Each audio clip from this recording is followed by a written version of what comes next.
पूर्व में विश्वविद्यालय बना, सब कुछ हुआ। तो जॉब ने इनके कृषि कॉलेज का अलग एक पहचान रही और मैंने तय किया और उसी साल हमने इसको, बल्कि उसी अगले सेशन के अंदर भी हमने शायद इनको विश्वविद्यालय का एक्ट बना दिया। आज मुझे खुशी है कि 75 वर्ष के लंबा सफ़र तय करके आज ये कॉलेज विश्वविद्यालय बना है। और जो एक्टिविटी बताई गई है इसमें, जो संधू साहब ने जो प्रेजेंटेशन दिया है और डॉक्टर त्रिलोचन महापात्र जी ने जिस प्रकार से महत्व समझाया है, मैं समझता हूँ कि ये पंडित नेहरू के देने की आज़ादी के साथ में जो संस्थाएं उन्होंने गठन की है, चाहे वो कृषि संबंधित हो ICAR, और चाहे वो इंडियन एग्रीकल्चर रिसर्च इंस्टीट्यूट तो 1958 में गठन कर दिया गया, और काजरी जोधपुर में है 52 में गठित कर दी गई। Central food technology research institute Mysore में 50 में वो स्थापित हो गई। National botanical garden research institute 48 में स्थापित हुई। किस रूप में उस वक्त में जो सपना देखा उन्होंने, उनकी दूरदृष्टि थी कि आज़ादी के बाद में जो हालात बने थे देश में, उसमें बड़ी बड़ी संस्थाएं, एम्स की बात करें, IIT, IIM, और तो और जो Indian council for cultural relations, इसकी स्थापना 50 में हो गई, 1950 में हो गई। इस प्रकार से मैं समझता हूँ कि इस देश के अंदर शुरुआत आज़ादी के बाद में जो की गई, उसके परिणाम आज हमारे सामने हैं। क्योंकि जब अभी बता रहे थे डॉक्टर महापात्र जी किस प्रकार उनका सपना है, उनकी संस्था का सपना है कि किस प्रकार से हम जो हालात देश में बने थे, जब PA 480 का गेहूँ बाहर से आता था, तो आज जो कृषि में क्रांति हुई है, हरित क्रांति हुई है, उसका श्रेय भी इन संस्था हो जाता है। और जो अनुसंधान हो रहे हैं जिस रूप में इंफ्रास्ट्रक्चर बन रहा है, रिसर्च हो रही है, मैं समझता हूँ कि हम सबको गर्व होना चाहिए कि हम किस रूप में कृषि को, कृषि विज्ञान को लेकर आगे बढ़ रहे हैं।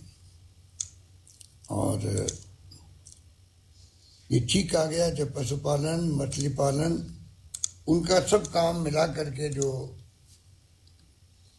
इस इंस्टीट्यूट ने काम शुरू किया है, और जिसके लिए तमाम देश के अंदर जो विश्वविद्यालय है, कृषि विश्वविद्यालय,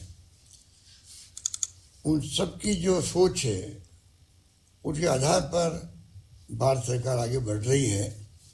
और जैसा कहा गया कि नई शिक्षा नीति आई है, उसके लिए भी विश्वविद्यालय की नई योजना बनाई जाएगी। तो मेरा मानना है कि जिस रूप में ये हम सबकी सोच है, उसी रूप में आने वाले वक्त में राजस्थान में मैं आपको विश्वास दिलाना चाहूँगा कि हम लोग कोई कमी नहीं छोड़ेंगे। अभी भी हमने कोई 5 विश्वविद्यालय अब हो चुके राजस्थान के अंदर कृषि के, उदयपुर के बाद में बीकानेर, जोधपुर, कोटा, जयपुर। कॉलेज की जहाँ मांग की जा रही है, अभी हमने 19-20 के बजट में मैंने अलवर के किशनगढ़ बास में कृषि महाविद्यालय, जयपुर के कोटपुतली के अंदर, धौलपुर के बशेड़ी में कृषि महाविद्यालय, वहाँ कक्षाएँ चल रही है। उसके अगले बजट 20-21 के अंदर जोधपुर के अंदर कृषि विश्वविद्यालय के अंतर्गत नए डेयरी टेक्नोलॉजी और कृषि अभियांत्रिक संकाय की स्थापना की गई।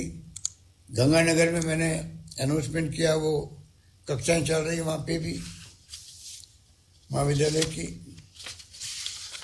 और तो और जो अभी 21-22 के बजट के अंदर मुझे कहते हुए खुशी है कि करीब 9 जिलों के अंदर 9 कॉलेज हमने बनाने का निर्णय किया है। वित्त विभाग से पद स्वीकृत हो गए हैं, जमीन के अलॉटमेंट का कार्य प्रगति पर है,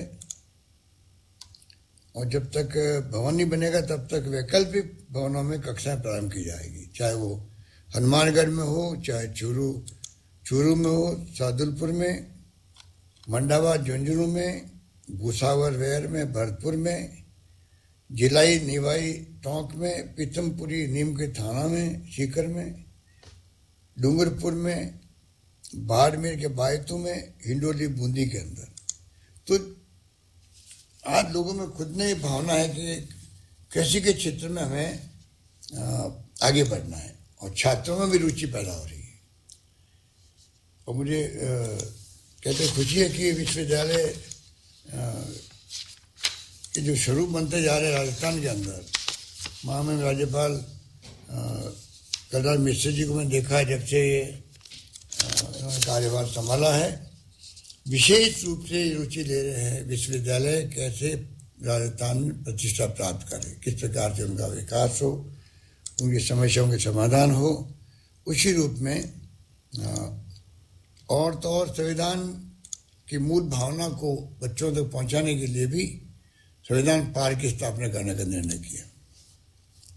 तो मैं ज़्यादा लंबी बात नहीं करना चाहूँगा क्योंकि हमें राज्यपाल महोदय को सुनना है। मैं इतना ही विश्वास दिलाऊंगा कि इस क्षेत्र में, इस यूनिवर्सिटी के अंदर जो श्री कर्ण नरेंद्र कृषि विश्वविद्यालय के रूप में जो अजमेर में है,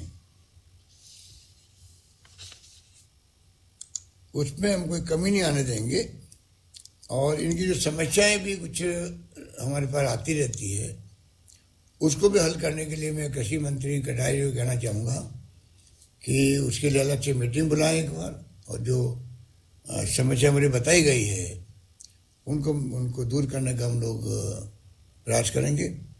और तमाम कृषि विश्वविद्यालय राजस्थान के मेन काम जो छात्रों के अध्यापन के साथ साथ में जो रिसर्च का भी है उस पर विशेष ध्यान दें।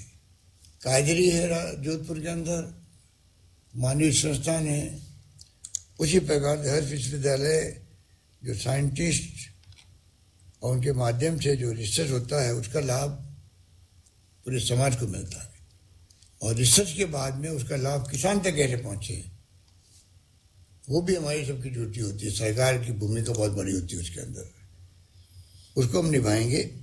और राजस्थान में, क्योंकि राजस्थान तो अकाल सूखे पड़ते रहे हैं आज़ादी के पहले से, सदियों से, राजस्थान के लोग बहुत मजबूत इसलिए हुए हैं कि जितना कठिन दौर देखा है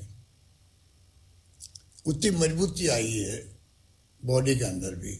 जैसलमेर और बाड़मेर में को जाके देखेंगे तो पाएंगे कि कितने लोग मजबूत थे, क्योंकि अकाल सूखे तो पड़ते रहते हैं बीकानेर, जोधपुर, बाड़मेर, जैसलमेर, कई जिलों के अंदर। तो उसी रूप में जो विकास हुआ है 70 साल के अंदर, जिस रूप में कृषि का क्षेत्र हो, चाहे वो पशुपालन का क्षेत्र हो, मैं समझता हूँ कि उसी ने जिंदा रखा है। अकाल और सूखे में जो हालात खराब होते हैं लोगों के, आज वो स्थिति नहीं है। और ऊपर से जो यूपीए गवर्नमेंट के वक्त में डॉक्टर मनमोहन सिंह जी ने, सोनिया गांधी जी लेके आ गई नरेगा, उसका लाभ आज सबको मिल रहा पूरे देश के अंदर, गाँव के अंदर भी गारंटी मिल गई है रोजगार की। तो अभी देखा कोविड के अंदर भी कोई कमी नहीं रखी, उस नरेगा के प्रोजेक्ट ने जो है जिंदगी बचा दी, और जो माइग्रेंट लेबर आए थे उनको तकलीफ नहीं हुई। तो मैं समझता हूँ कि हम सब मिलकर के आगे बढ़ेंगे, और राज्यपाल महोदय के मार्गदर्शन में विश्वविद्यालय प्रगति करे, हम सबका पूरा सहयोग रहेगा। बहुत बहुत शुक्रिया हमारे संधू साहब को भी, जिन्होंने बहुत संधू साहब कुलपति के रूप में इन्होंने उपलब्धि बताई और प्रेजेंटेशन बहुत शानदार तरीके से दिया। मैं समझता हूँ उन्हें सब बात आ जाती है कि किस रूप में यह श्री कर्ण नरेंद्र विश्वविद्यालय अपनी कार्यशैली अपनाए हुए हैं। इस बात का हम सबको गर्व होना चाहिए। इन्हीं शब्दों के साथ मैं अपनी बात समाप्त करता हूँ। धन्यवाद।